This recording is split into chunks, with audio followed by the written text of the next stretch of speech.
Parlons pêche. Cette semaine, on est en compagnie de Jean Lemay de la compagnie Streamnag. Il est pro-staff de cette compagnie-là. Salut Jean, comment ça va? Bonjour Yves, ça va très bien. Hey Jean, bienvenue au Méga Plein Air Show. Ça me fait vraiment chaud au cœur de discuter avec toi. Avant d'aller plus loin, t'es un passionné de pêche, toi? Oui, ça fait au moins 28 à 30 ans que je fais de la pêche, depuis l'âge de 5 ans.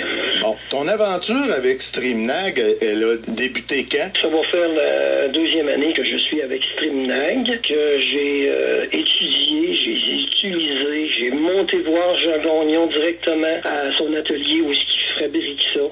C'est de toute beauté de le voir aller. Il y a beaucoup d'étapes à faire. Il y en a qui pensent que c'est vraiment facile, mais peut-être jusqu'à 8 différentes étapes là, à monter. Son Streamnag à son goût. Prendre le temps aussi de mettre tout son effort pour que quand que l'heure est terminée, que Jean soit satisfait. Autant son client, autant que lui. Toi, tu dois avoir fait des belles captures avec ces produits-là? Je peux vous dire que j'utilise beaucoup différents leurres, mais le leurre Streamnag, c'est un leurre que je tiens à cœur énormément.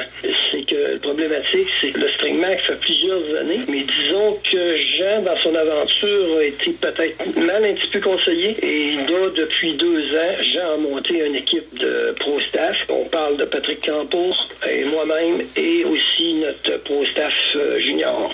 Moi, au début, quand j'ai rencontré Jean Gagnon dans un salon à Montréal, il y avait très peu de modèles. J'avais acheté à ce moment-là un L2 de la série L, et puis j'ai eu beaucoup de succès à la Wananiche avec ce leurre-là en Estrie. Peux-tu me parler des modèles qui sont disponibles aujourd'hui? Il y a la série L, que je crois a été le premier leurre de la compagnie Streamnag. Peux-tu m'expliquer à quelle sauce que tu emploies les leurres disponibles sur le marché présentement? OK. Admettons que Jean, depuis quelques années, a fait une versatilité énorme au niveau des modèles L. Pour te donner une idée, Yves, la série L comprend le L1 à L16. C'est différentes couleurs qui sont dans ça, mais il y a des modèles aussi qu'on peut justement modérément s'acheter, mais qui sont très bien conseillés. Donc, tu me parlais justement de ton modèle L2 bleu, le Streamnag bleu, qui est un excellent leurre pour les différentes espèces. Toi, tu me parlais de Wananiche. Moi, je te dis que la truite arc-en-ciel, c'est un excellent leurre à utiliser. La truite mouchetée, c'est un excellent leurre à utiliser. Même, je te dirais, pratiquement tout ce qui s'appelle salmonidé, écrise, brochet, même à la chigan. Ah oui? C'est une couleur qu'on peut utiliser. Malgré, dans cette série-là, on a fait des excellentes pêches en rivière et en lac cette année. La deuxième couleur que je dis souvent aux gens de se procurer, c'est le modèle L8 noir. Pourquoi? Parce que c'est un leurre qui est foncé. Donc, souvent, surtout avec l'été qu'on passe cette année, souvent les temps sont nuageux, venteux, pluvieux. Donc, c'est un leurre qu'on peut utiliser souvent à cette méthode-là avec la couleur. J'ai eu d'excellents résultats sur la couleur quand justement que le temps était très sombre ou pluvieux. Donc, le L8 est un leurre à se procurer aussi dans la sellerie L. Le L3, lui, c'est dans l'orange. Surtout que je l'utilise beaucoup aussi quand c'est très ensoleillé et très clair. Donc, j'essaie d'utiliser ce modèle-là. Puis, il y a le modèle Fuchsia, le L15. Pour quelqu'un qui fait de la Wananiche, même la truite mouchetée, c'est un leurre très avant-gardiste et qui a donné d'excellents résultats. Dans cette série-là, il y a 17 couleurs, là, si j'ai bien compris, c'est ça? Oui.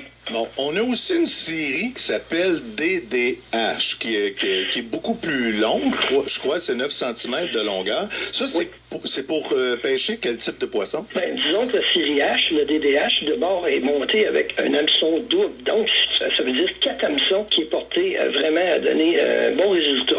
Okay. Donc, on peut parler de brochet. On peut parler de truite grise, on peut parler de poissons de mer, et puis même à l'occasion, malgré qu'on serait dans le secteur, je te dirais même que s'il vient, moi, ce qui j'aurais même pas peur, parce que j'ai sur les modèles DDH son entrefil entre les deux est d'une force énorme, pratiquement de 80 les forces entre les deux. Sur le site Internet, on trouve aussi la série SM et le PR1, c'est tout ça? Oui? Oui, c'est ça. Ça, c'est pourquoi? La série SM1, c'est un peu, si on prend la série normale du L, c'est un beaucoup plus gros leurre avec des plus gros hameçons. OK?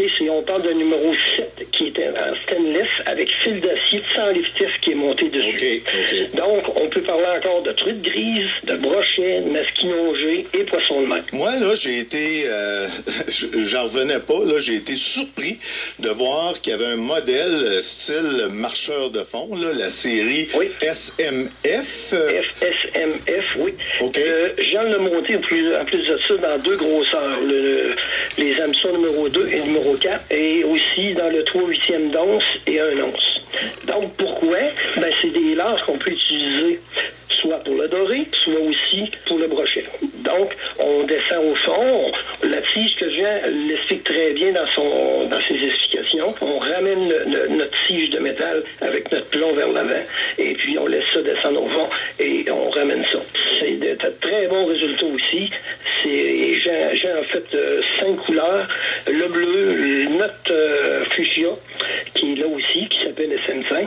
Fait que donc, c'est une très belle série avec marcheurs de fond, là, qui ont donné de bons résultats. Jean, le temps file, mais il y a un leurre que je veux absolument que tu me parles parce que je l'ai découvert au mois de juin, justement dans les Monts-Valin, en compagnie de Patrick Campeau. C'est le fameux Woolly Nag qui est disponible. C'est quoi? Un Woolly Bugger avec la fameuse plaque là qui est caractéristique des Stream Nag, oui. C'est ça?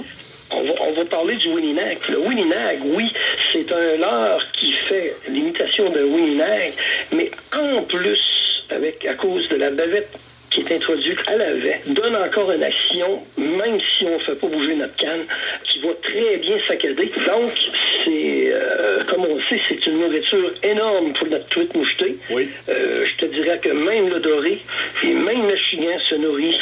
J'ai fait des vérifications voulues et puis j'ai fait des tests avec, comme le Woolly Nag.